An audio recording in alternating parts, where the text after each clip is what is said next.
नमस्कार, जय हिंद। आप सभी को स्वागत है आपका एक बार फिर से मैथ्स की इस क्लास में। आइए चलते हैं, बढ़ते हैं। कल जहाँ पर हमने लास्ट क्लास में हमने जहाँ तक पढ़ाई कर ली थी उसके आगे बात करते हैं। लास्ट क्लास में देखिए हमने क्या पढ़ा। लास्ट क्लास में हमने एक नया चैप्टर शुरू किया था जिसका नाम था दो चर राशियों वाले रैखिक समीकरण, यानी कि pair of linear equations in two variables. इस चैप्टर की शुरुआत की गई थी और इस चैप्टर लास्ट वाली पूरी क्लास में इस चैप्टर की कॉन्सेप्ट को समझा गया था। ठीक है, इस चैप्टर की क्या कॉन्सेप्ट है, क्या अवधारणा है, क्या नियम कानून है, कैसे समीकरणों का अध्ययन हमको करना है, कैसे समीकरणों को पढ़ना है, दो चर राशियों वाले रैखिक समीकरण कैसे होते हैं, उन समीकरणों के विषय में क्या क्या बातें हमको पढ़नी है और किस तरीके के सवाल हमको मिलेंगे, इन सब बातों पर चर्चा की गई थी। आज की क्लास में कल वाली कंसेप्ट पे आधारित जितने सवाल होंगे उन सवालों में से कुछ सवालों को लगाकर देखेंगे, फिर उसके बाद अगली क्लास में सवाल लगाएंगे और ऐसे जितने पॉसिबल क्वेश्चंस होंगे वो सारे यहाँ लगाए जाएंगे। आज वाली क्लास में हम शुरू करते हैं, कुछ सवालों से आज की क्लास की शुरुआत की जाती है। देखिए, कल जितनी भी बातें बताई गई थी उनको आप ध्यान रखिएगा। देखिए, एक बार हल्का सा रिवीजन मैं करवा देता हूँ कल की क्लास का। कल बेसिकली आपने पढ़ा था कि जब दो चर राशियों में कोई रैखिक समीकरण आपको दे रखा होगा, उसको सॉल्व करना होगा, तो उसको सॉल्व करने में क्या क्या बातें हो सकती हैं, क्या क्या पॉसिबिलिटीज़ हो सकती हैं। एक रफ बात बताई गई थी, a1x plus b1y plus c1 is equal to 0, a2x plus b2y plus c2 is equal to 0। ये दो वेरिएबल्स में दो समीकरण दे रखे हैं और ये रैखिक समीकरण है। ये आपको कल बताया गया था। रैखिक समीकरण का मतलब ये एक रेखा का समीकरण है, ये दूसरी रेखा का समीकरण है। कल जितनी बातें आपने पढ़ी थी उसमें आपने ये पढ़ा था कि ये दोनों रेखाएं जो हैं, अगर इन दोनों रेखाओं या इन दोनों समीकरणों को एक साथ सॉल्व किया जाए तो तीन स्थितियां बन सकती हैं। पहली स्थिति में आपने पढ़ा था कि L1 और L2 एक दूसरे को इंटरसेक्ट करें। दूसरे में आपने पढ़ा था L1 और L2 एक दूसरे के पैरेलल हों। और तीसरे में आपने पढ़ा था L1 और L2 समपाती हों, यानी एक दूसरे के ऊपर ही हों। तीनों ही बातों का पूरा गहराई से आपने कॉन्सेप्ट पढ़ा था। इन तीनों चीज़ों का एक एक प्रतिबंध आपको बताया गया था कि दो रैखिक समीकरण देखकर आप कैसे बताएंगे कि ये दोनों रेखाएं एक दूसरे को प्रतिच्छेद करती, इंटरसेक्ट करती हैं, या ये दोनों रेखाएं एक दूसरे के पैरेलल हैं, या ये दोनों रेखाएं एक दूसरे के समपाती यानी कोइंसिडेंट हैं। कैसे बताएंगे, सबकी कुछ ना कुछ कंडीशंस बताई गई थी। वो कंडीशंस आज आपको ध्यान में रखनी है और उन्हीं कंडीशंस पे आधारित कुछ सवाल आपको लगाने हैं। ठीक है बात? देखिए, आइए पहले क्वेश्चन से शुरू करते हैं। क्वेश्चन है,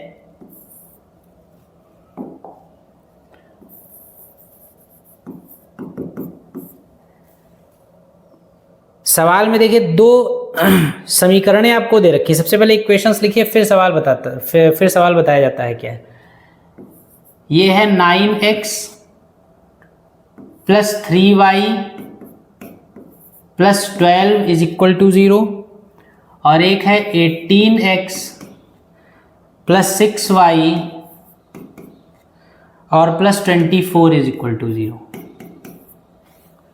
ठीक है, ये दो समीकरण दे रखे हैं, दो रेखाओं के समीकरण दे रखे हैं और आपसे कहा गया, सवाल देखिए क्या है। थ्योरेटिकल सवाल आपकी किताबों में लिखा होगा तो वो मैं थियरी बोल के बता रहा हूँ, आप देखिएगा क्या होगा। 9x plus 3y plus 12 equal to 0, 18x plus 6y plus 24 equal to 0, दो रेखाओं के समीकरण दे रखे हैं। आपसे कहा गया है कि a1 b1 a2 b2 और a3 b3, a1 a2 b1 b2 और c1 c2, ऐसे a1 a2 b1 b2 c1 c2, इनकी सहायता से, इनकी मदद से आप ये पता लगाइए कि ये दोनों समीकरण जिन दो रेखाओं को निरूपित करते हैं वो दोनों रेखाएं परस्पर समांतर हैं या परस्पर प्रतिच्छेदी हैं या परस्पर संपाती हैं। यानी कहने का मतलब है ये दोनों इक्वेशंस जिन दो लाइंस को रिप्रेजेंट कर रहे हैं, जिन दो रेखाओं को रिप्रेजेंट कर रहे हैं, आप इन इक्वेशंस को देखकर बताइए कि वो दोनों लाइंस इंटरसेक्टिंग, एक दूसरे को इंटरसेक्ट करेंगी या एक दूसरे के पैरेलल होंगी या एक दूसरे की कोइंसिडेंट होंगी। बात क्लियर? तो ये तीनों ही बात, इन तीनों में से कुछ भी आपको निकालना हो, अगर आपको दो समीकरणें दे रखी हैं तो आप क्या करते हैं, अगर आपको दो समीकरणें दे रखी होंगी तो क्या किया जाएगा, सबसे पहले हम क्या करेंगे, इसकी तुलना करेंगे। तो लिखेंगे सबसे पहले, पहला सवाल है तो लिख ही लीजिए ठीक से। चलिए ऐसे नहीं, थोड़ा सा काम अपना कम किया जाए। देखिए ये क्वेश्चन है, अब इस सोल्यूशन इसका शुरू किया जाए तो मैं इसको यहां पे बिगाड़े दे रहा हूं। ये सोल्यूशन हुआ और सोल्यूशन में आप क्या लिखेंगे, गिवन। सवाल समझ में आ गया है। इन दोनों रेखाओं से, इन दोनों समीकरणों से निरूपित होने वाली रेखाएं परस्पर प्रतिच्छेदी हैं, संपाती हैं या समांतर हैं, ये आपको पता लगाना है। तो गिवन दो समीकरणें हमको दे रखी हैं, क्या करेंगे, ऑन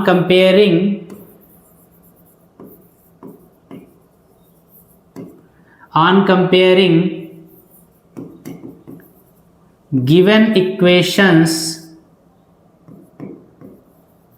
विद किससे, a1x plus b1y plus c1 is equal to 0 and a2x plus b2y plus c2 is equal to 0। क्या मिलेगा, a1 b1 c1 के मान आ जाएंगे। पहले वाली समीकरण की तुलना कर दी, क्या, on comparing given equations with this equation and this equation, मतलब दी गई समीकरणों की तुलना इससे और इससे करने पर क्या हो जाएगा, पहली समीकरण की तुलना इससे कर दीजिए तो a1 का मतलब 9, b1 का मतलब 3 और c1 का मतलब 12।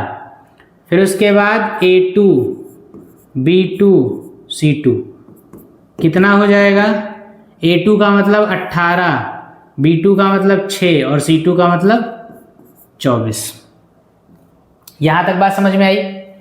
इसके बाद आपको बताया गया था जब भी दो समीकरणें दे रखी हो और पता लगाना हो कि इसके ये संपाती हैं, प्रतिच्छेदी हैं या समांतर हैं, मतलब इंटरसेक्टिंग, पैरेलल या कोइंसिडेंट है, या इनके सॉल्यूशंस के बारे में पता लगाना हो कि केवल एक सॉल्यूशन यूनिक सॉल्यूशन होगा या इनफाइनाइट सॉल्यूशंस होंगे या कोई सॉल्यूशन नहीं होगा, ठीक, मतलब केवल अद्वितीय हल होगा या अनंत हल होंगे या कोई हल नहीं होगा। इन सारी चीजों में से कुछ भी आपको पता लगाना हो, आप हमेशा a1 b1 c1 a2 b2 c2 की वैल्यूज निकालेंगे और उसके बाद a1 अपॉन a2 का मान निकालिए। आप पहले a1 अपॉन a2 कितना, 9 अपॉन a2 का मतलब 18 कितना हो जाएगा, 1/2, इसको समीकरण 1 बना दीजिए। b1 अपॉन b2 की वैल्यू निकालिए, b1 अपॉन b2 निकालिए, b1 का मतलब 3 और b2 का मतलब 6 कितना, 1/2, समीकरण नंबर 2। c1 अपॉन c2 की वैल्यू निकाल लीजिए, 12/24 कितना, 1/2, समीकरण नंबर 3। जैसे ही आप a1 a2 और b1 upon b2 c1 upon c2 इन तीनों रेशियोज के मान निकाल लेंगे, वैल्यूज निकालेंगे, कंपेयर कर लीजिए इनकी जरा कि आप देख लीजिए इनके मानों में क्या संबंध है, क्या कोई किसी के बराबर है, कोई किसी के बराबर नहीं है, जो भी है वो आप देखिए, बताइए। तो देखिए क्या है, क्या लिखेंगे आप, क्या दिख रहा है आपको, समीकरण 1, 2 और 3 कह रहे हैं कि सारी वैल्यूज 1/2 के बराबर हैं, यानी कि सारे रेशियोज आपस में बराबर हैं। तो लिखेंगे समीकरण 1, 2 और 3 से, या लिखेंगे फ्रॉम इक्वेशन 1, 2 एंड 3 क्या हो जाएगा, a1 अपॉन a2 बराबर b1 अपॉन b2 बराबर c1 अपॉन c2। समीकरण देखकर हमको समझ में आया कि ये तीनों आपस में बराबर हैं और ये तीनों रेशियोज आपस में बराबर हों, ऐसी कंडीशन में क्या होता है, ऐसी कंडीशन में क्या होता है, ऐसी कंडीशन में होता है इनफाइनाइट सॉल्यूशंस। तीनों अगर आपस में बराबर हैं तो क्या हो जाएगा, अगर तीनों आपस में बराबर हैं तो आपके क्या हो जाएंगे, अनंत हल हो जाएंगे। कितने हल हो जाएंगे, अनंत हल। इसका मतलब आप लिखेंगे, और अनंत हल कब होते हैं, जब रेखाएं परस्पर समांतर होती हैं। तो लिखेंगे अतः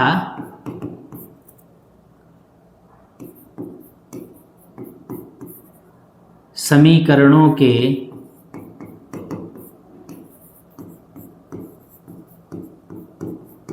अनंत हल होंगे यानी अपरिमित हल होंगे,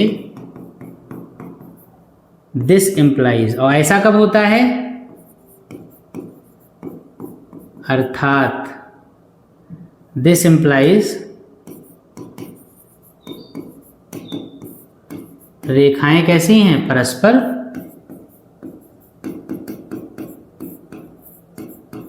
समांतर है। कल वाला चार्ट याद करिए जो बताया गया था कि A1/A2, B1/B2 और C1/C2 में 3 रिलेशंस होते हैं। अगर ये दोनों आपस में बराबर ना हो तो कोई सोल्यूशन नहीं होगा। अगर ये दोनों आपस में बराबर ना हो, अगर A1/A2 और B1/B2 does not equal to हो तो क्या होगा, एक सोल्यूशन होगा, यानी इंटरसेक्टिंग पॉइंट होगा ना, तो ये यूनिक सोल्यूशन होगा। अगर तीनों बराबर हों तो इनफाइनाइट सोल्यूशन होगा। अगर ये दोनों बराबर हों लेकिन ये बराबर ना हो तो आपका कोइंसिडेंट हो जाएगा, यानी कि कोई सोल्यूशन नहीं होगा। यहां तक बात क्लियर? इस सवाल को लिख लीजिए, फिर अगला सवाल देखिए।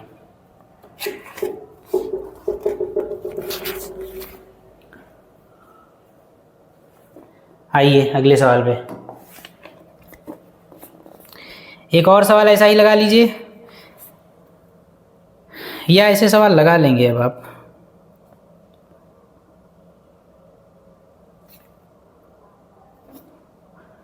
अगला सवाल लिखिए,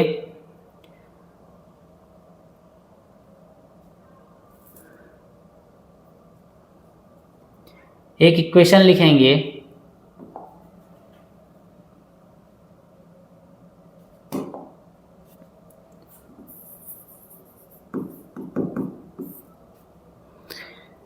इक्वेशन है 2x - 3y = 8,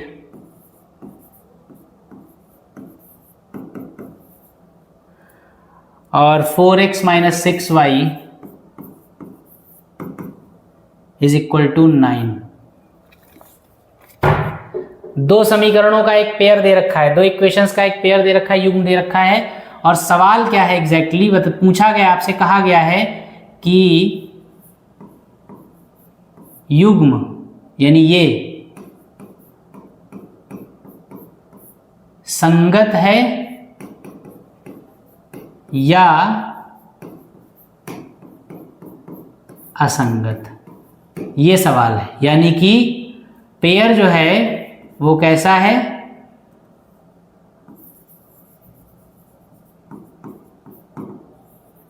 कंसिस्टेंट और इनकंसिस्टेंट, ये बेसिकली सवाल है। आपसे कहा गया है कि ये दो युग्म समीकरणों के युग्म दे रखे हैं। आपसे क्या पूछा गया है, बताइए कि ये युग्म यानी ये समीकरणों का जो जोड़ा है, पेयर ऑफ इक्वेशन है, ये कंसिस्टेंट है या इनकंसिस्टेंट है, युग्म संगत है या असंगत है।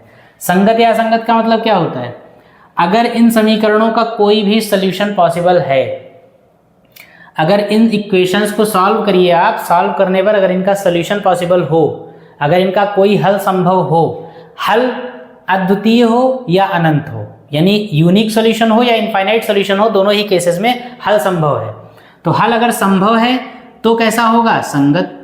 और इनका अगर कोई हल संभव नहीं है, यानी तीसरी वाली कंडीशन, जिसका कोई हल नहीं होता है, तो असंगत।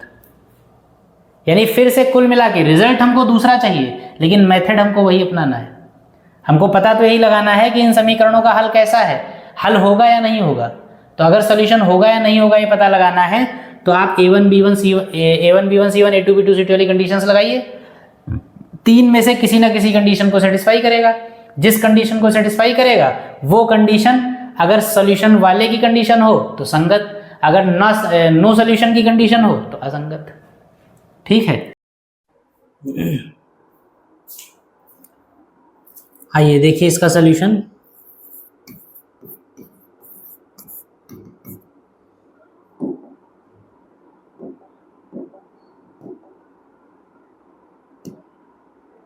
देखिए क्या किया जाए, फिर से क्या करें, हम इन समीकरणों का कंपेयर कर लें।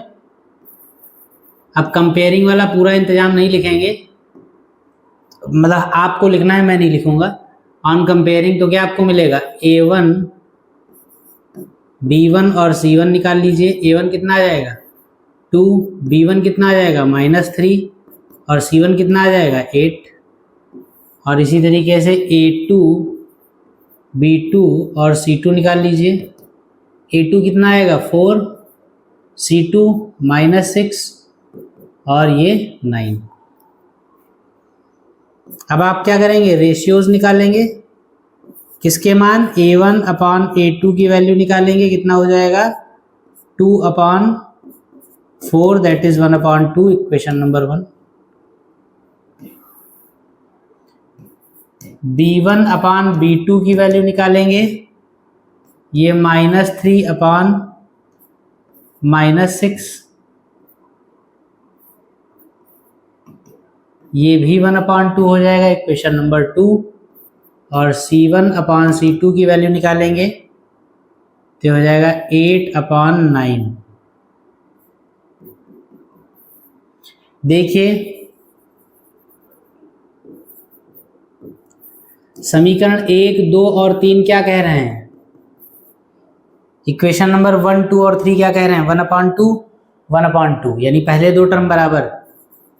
A1 upon A2 is equal to B1 upon B2, लेकिन C1 अपॉन C2 बराबर नहीं है। और आप अपना चार्ट याद करिए, उस चार्ट में एक किस बात की कंडीशन थी, A1 upon A2 B1 upon B2 बराबर हो, C1 अपॉन C2 बराबर ना हो। इसका मतलब क्या था, अर्थात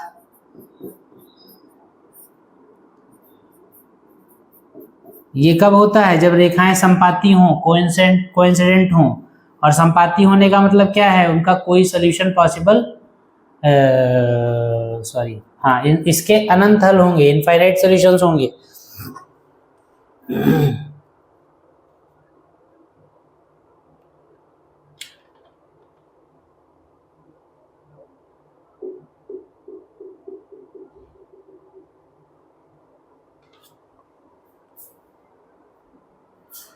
ठीक है, हाँ, तो इसका मतलब क्या है, अर्थात समीकरण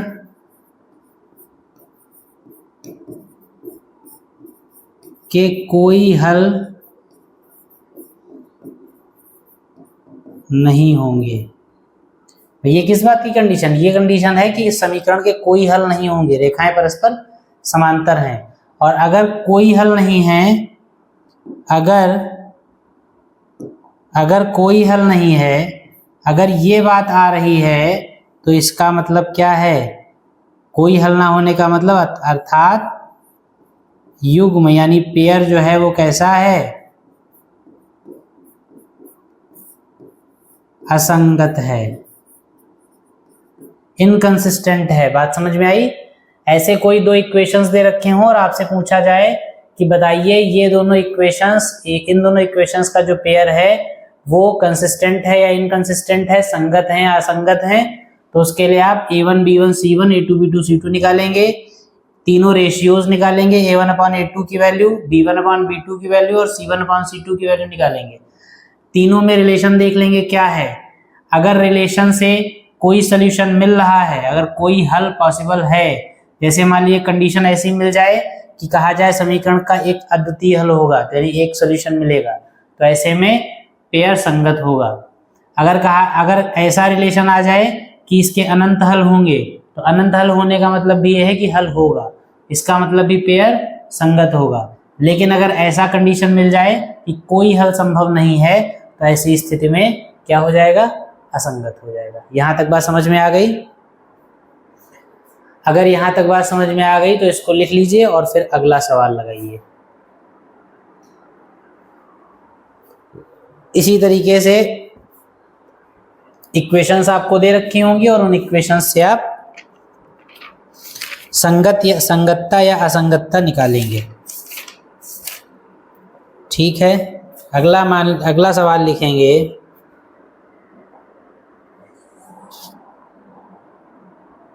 ये वाला कर लिया है।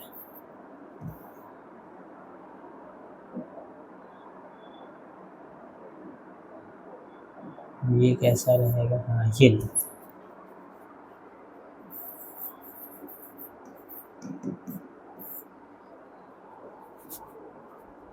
अगला क्वेश्चन देखें, लिखिए C के किस मान के लिए, for what value of C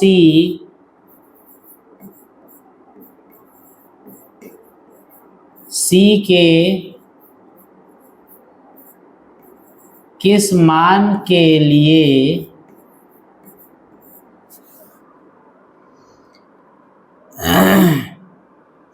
निम्न रैखिक समीकरण निकाय अपरिमित हल रखता है। C के किस मान के लिए निम्न रैखिक समीकरण निकाय अपरिमित हल रखता है।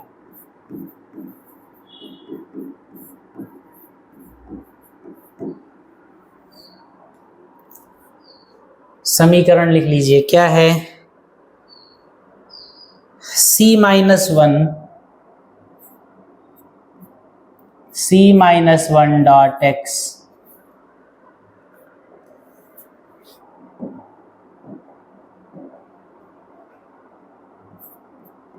C minus one dot x minus y is equal to 5 एक समीकरण, और दूसरा है C plus one dot x plus 1 minus C y is equal to 3C plus 1। कहा गया सवाल में C के किस मान के लिए निम्न रैखिक समीकरण निकाय अपरिमित हल रखता है, यानी कि for what value of C given pair of equation have infinite solutions. यहां पर ये टर्म आपके लिए इंपॉर्टेंट है। सवाल में कहा गया इस देखिए, सवाल से आपको C की वैल्यू निकालनी है पहली बात, और C की वैल्यू निकालने के लिए आपको दो बातें दे रखी हैं। पहली बात, C की वैल्यू निकालने के लिए आपको दो समीकरणें दे रखी हैं। दूसरी बात, कहा गया है सवाल में कि ये दो समीकरणें जिन रेखाओं के समीकरण हैं उस रैखिक युग्म यानी कि उस पेयर ऑफ इक्वेशन, वो pair of equation infinite solution यानी कि अनंत हल रखता है। कहने का मतलब है इन दोनों रेखाओं के, ये दोनों रेखाएं अनंत हल, इन दोनों रेखाओं के अनंत हल हैं, इनफाइनाइट सॉल्यूशंस हैं। ये सवाल में कहा गया है। तो जब दो रेखाओं के इनफाइनाइट सॉल्यूशंस होते हैं तो कंडीशन क्या होती है? A1 अपॉन A2 बराबर B1 अपॉन B2 और does not equal to C1 upon C2। ये होती है A1 upon A2 equal to B1 upon B2 और does not equal to C1 upon C2। ये कंडीशन होती है इनफाइनाइट सॉल्यूशंस की स्थिति में।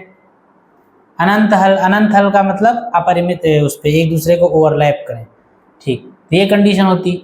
सवाल में कहा गया इनफाइनाइट सॉल्यूशंस हैं, तो इसका मतलब इन दोनों समीकरणों से A1 B1 C1 A2 B2 C2 निकाल कर ये कंडीशन अप्लाई कर दीजिए आप। ये कंडीशन अप्लाई करके आपको C की वैल्यू मिल जाएगी। ठीक है, देखिए कैसे लगाया जाए सवाल को।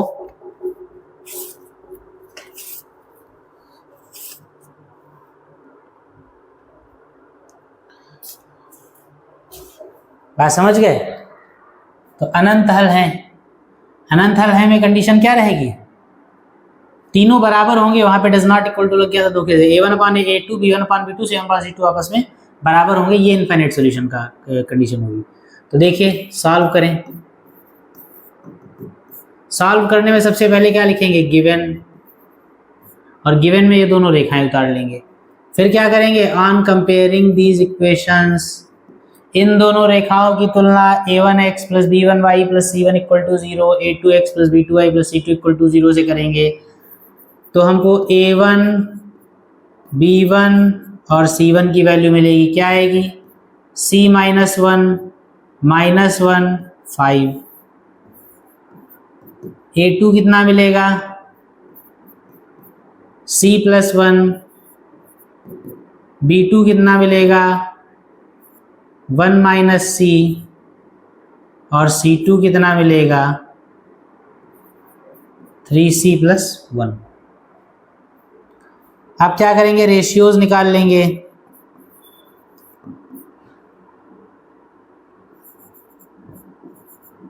A1/A2 कितना हो जाएगा, या ऐसे लिख लीजिए आप, लिखेंगे क्योंकि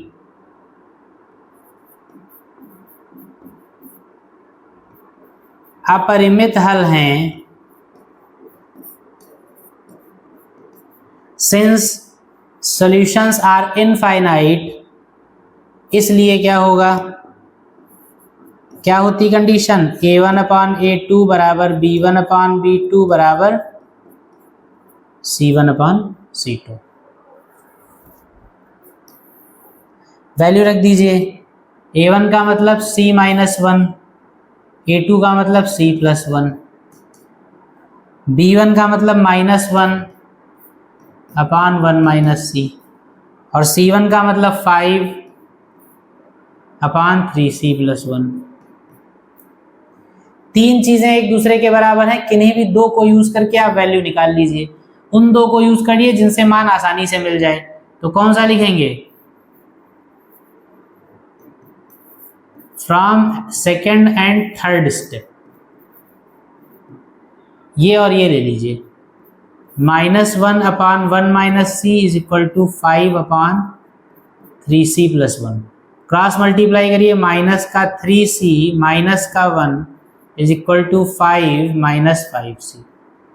5C इधर आ जाएगा तो ये 2C बचेगा, 1 उधर चला जाएगा 6 हो जाएगा, C बराबर कितना हो जाएगा 3। ये आपका हो गया आंसर। बात आई समझ में, लिख लीजिए और फिर अगला सवाल लगाया जाए।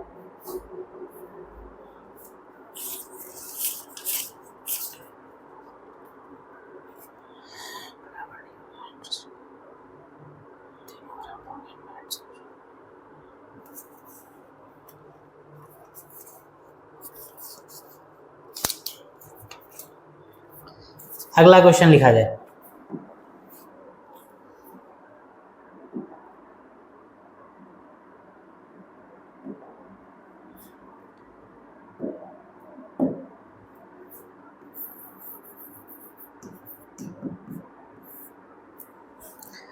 अगला सवाल लिखेंगे, ए के किन मानों के लिए निम्न रैखिक समीकरण निकाय का कोई हल नहीं होगा।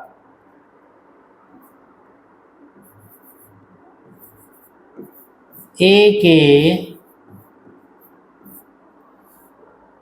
किस मान के लिए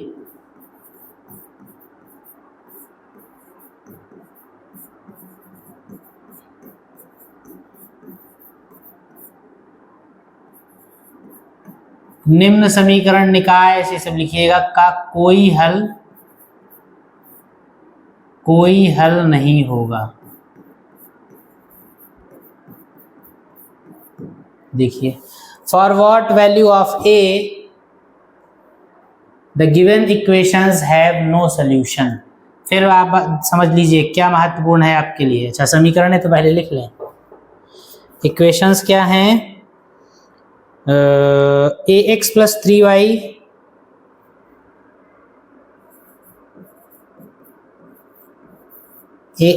3y is equal to a-2, और अगला है 12x + ay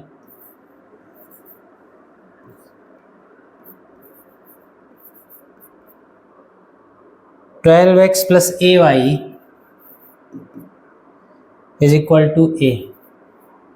ये दो समीकरण दे रखे। इस बार क्या समझिए बात है, फिर देखिए दो समीकरण दे रखे हैं, इसमें एक कांस्टेंट a यूज किया गया है, इस a की वैल्यू निकालनी है, और a की वैल्यू निकालने के लिए आपको एक हिंट दे रखी है, और हिंट क्या है, ये कहा गया a का मान निकालिए, या कहा गया a के किस वैल्यू के लिए दी गई इक्वेशंस का कोई सोल्यूशन नहीं होगा, कोई हल नहीं होगा, यानी कि नो सोल्यूशन। कोई हल ना होने का मतलब क्या है, कोई हल ना होने का मतलब है रेखाएं परस्पर समांतर हैं, और अगर रेखाएं परस्पर समांतर हैं, अगर उसका कोई हल नहीं होगा तो ऐसा का इस बात की कंडीशन क्या है, A1/A2 equal to B1/B2 does not equal to C1/C2। तो बात वही है, जो भी इंफॉर्मेशन आपको दे रखी है उस इंफॉर्मेशन के अकॉर्डिंग जो कंडीशन आपको मालूम है वो यूज कर लीजिए, आपको सोल्यूशन मिल जाएगा। क्या करेंगे,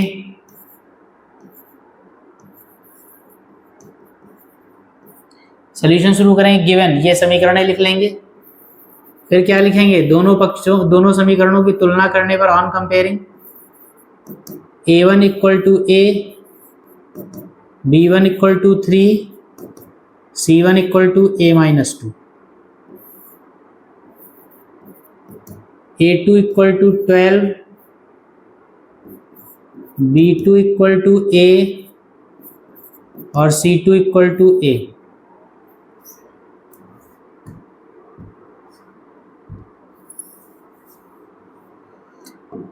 क्योंकि क्या सवाल में कहा गया है,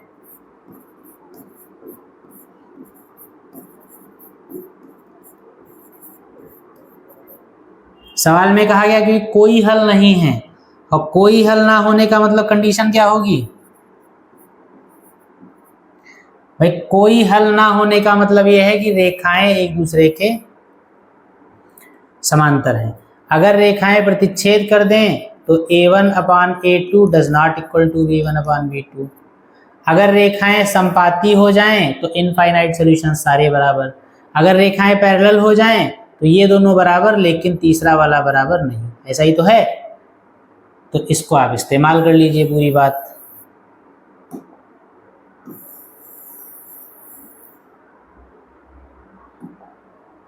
तो क्या हो जाएगा, a1 अपान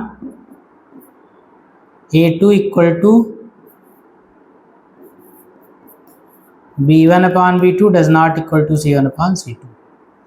वैल्यू रख लीजिए, a1 अपान a2 का मतलब a अपान a2 का मतलब 12, b1 अपान b2 का मतलब 3 अपान b2 का मतलब a, और c1 अपान c2 का मतलब ज़रूरत नहीं है उसकी वैसे, लेकिन कंडीशन में लिख लीजिए a माइनस 2 अपान a। फिर कोई दो पद ले लीजिए, तो क्योंकि आपको वैल्यू निकालनी है तो वही लीजिए जो आपस में बराबर हो। From first and second step क्या हो, यह टर्म क्या हो जाएगा, a upon 12 is equal to 3 upon a square equal to 36, that is a equal to 6। ये आपका आंसर हो गया। ऐसे ही लगेंगे सारे सवाल, आसान आसान सवाल हैं।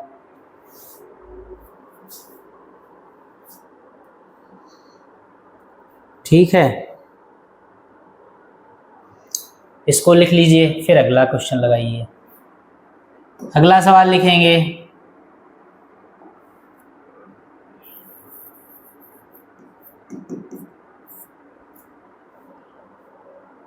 फिर से दो समीकरणें आपको दे रखी हैं। 2x plus 3y is equal to 7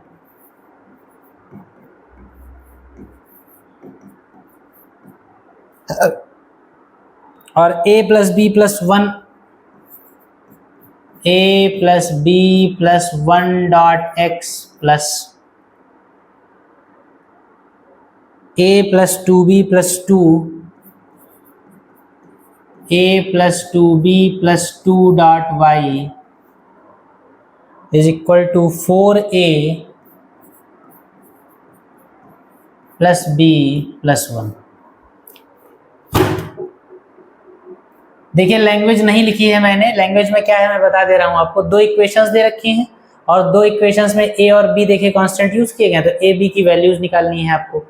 a b की वैल्यूज निकालने के लिए कहा गया है कि इन दो समीकरणों के अपरिमित हल होंगे। जो कंडीशन आपको दे रखी है जिससे a b की वैल्यूज निकलेंगी वो क्या है, इन दोनों समीकरणों के अपरिमित हल होंगे, यानी कि इनफाइनाइट सॉल्यूशंस होंगे। तो यहाँ पे लिख लीजिए साइड में, अपरिमित हल यानी कि इनफाइनाइट सॉल्यूशंस होंगे, ऐसा सवाल में दिया गया। इनफाइनाइट सॉल्यूशंस होंगे ऐसा सवाल में दिया गया। तो फिर सॉल्यूशन के लिए क्या करेंगे आप, ये क्वेश्चन उतार लिया आपने, सॉल्यूशन अब लिखेंगे इसी की जगह पे, ये हुआ सॉल्यूशन। सॉल्यूशन में क्या करेंगे, गिवन, और ये समीकरणें लिख ली हमने, और उसके बाद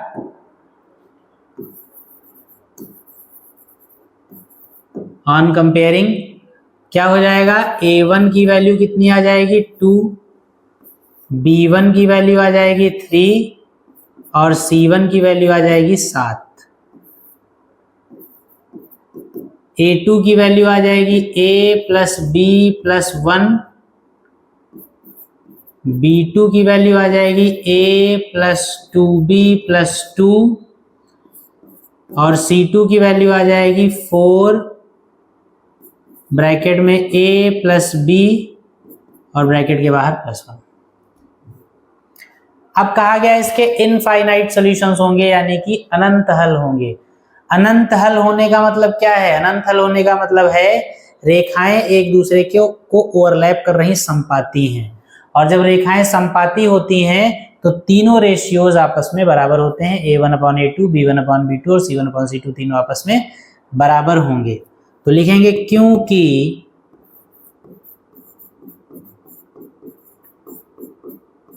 अपरिमित हल होंगे या हैं, since given solutions are infinite, क्योंकि दिया है कि हल जो है वो इनफाइनाइट यानी अनंत यानी अपरिमित होंगे, इसलिए कंडीशन क्या यूज कर सकते हैं हम? A1/A2 is equal to B1/B2 is equal to C1/C2। Value रख दीजिए सबकी। A1 की जगह पर 2, A2 की जगह पर A plus B plus 1 is equal to B1/B2। B1 का मतलब 3 और B2 का मतलब A plus 2B plus 2 sorry, और C1 7/4 ब्रैकेट में A प्लस B और ब्रैकेट के बाहर प्लस 1। तीन टर्म्स एक दूसरे के बराबर हैं, किन्हीं दो दो को ले लीजिए आप।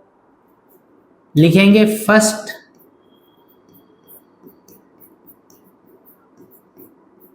तथा सेकंड से। 2/A plus B plus 1 is equal to 3/A plus 2B plus 2। Cross multiply कर दीजिए, ये आएगा इधर 2 से मल्टीप्लाई हो जाएगा तो क्या हो जाएगा? 2A प्लस 4B प्लस 4, उधर 3 से हो जाएगा 3A प्लस 3B प्लस 3। सबको इधर उधर ले आइए, तो 3A में से 2A चला जाएगा, क्या बचेगा? A। 3B में से 4B चला जाएगा, क्या बचेगा? माइनस का B। और 3 को इधर ले आइए तो 4 में से 3 चला गया, क्या बचा? 1। ये समीकरण बन गया। कोई समीकरण बना? अभी तक नहीं बना। ये इक्वेशन नंबर 1 बन गया। पहला दूसरा लिया था, समीकरण 1 बना। अब पहला तीसरा ले लीजिए या दूसरा तीसरा ले लीजिए, कोई भी ले लीजिए जिसमें कैलकुलेशन कम हो। तो पहला और तीसरा ले लेते हैं। प्रथम तथा तृतीय यानी पहले तथा तीसरे से, taking first and second third. पहला तीसरा क्या होगा? 2/A plus B plus 1 is equal to 7/4 bracket open कर दीजिए 4A plus 4B plus 1। Cross multiply कैंची गुणा करेंगे, 2 से गुणा होगा, कितना हो जाएगा? 8A plus 8B plus 2 is equal to 7A plus 7B plus 7। सब इधर ले आइए, तो 8A में से 7A गया, कितना बचा? A। 8B में से 7B गया, B, और 2 को उधर ले जाइए, बचा 5। समीकरण नंबर 2। ये समीकरण नंबर 1 बना है और ये समीकरण नंबर 2 बना है। कितना बचा था? 5। समीकरण 1 A माइनस बी है और समीकरण 2 A प्लस बी है। दोनों समीकरणों को अगर जोड़ दें तो क्या आएगा? क्या लिखेंगे? समीकरण 1 प्लस समीकरण 2। तो देखिए, लिख लीजिए ऊपर नीचे। पहला है A minus b is equal to 1 और दूसरा है A plus b is equal to 5। दोनों को जोड़ेंगे, माइनस का भी प्लस का भी कट जाएगा, A और A मिलके 2A हो जाएगा, 5 और 1 मिलके 6 हो जाएंगे। A बराबर कितना आ जाएगा? 3।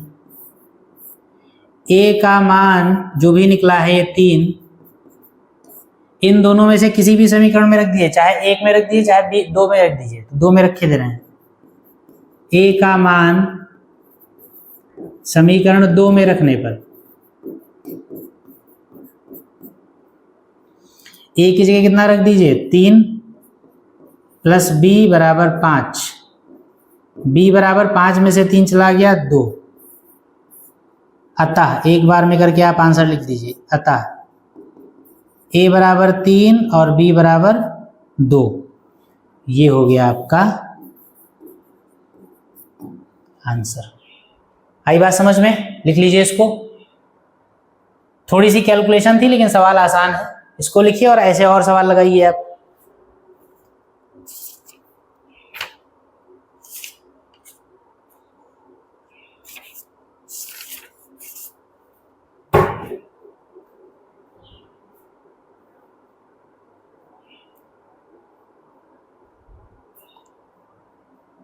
तो ठीक है, आज की क्लास को फिर यहीं पर रोकते हैं। इस तरीके के और सवाल ढूंढ ढूंढ के आप लगाइए जो इन 3 कंडीशंस पर A1 B1 C1 A2 A1 upon A2 B1 upon B2 C1 upon C2, इन 3 रेशियोज में जितने जो 3 कंडीशंस आपको बताई गई हैं उन पर आधारित जितने सवाल आपको मिले वो लगाइए, जो ना मिले वो पूछिए। ठीक है, तो आज की क्लास को यहीं पे रोकते हैं, फिर अगली क्लास में मिलते हैं अगले मेथड्स अगले टॉपिक के साथ। इसी चैप्टर के अंतर्गत नेक्स्ट टॉपिक जो पढ़ना होगा उस टॉपिक के साथ हम मिलते हैं। और अगर कुछ सवाल रह गए होंगे इस पे मिलेंगे तो भी लगवाए जाएंगे। तब तक आप सवाल लगाइए। जय हिंद।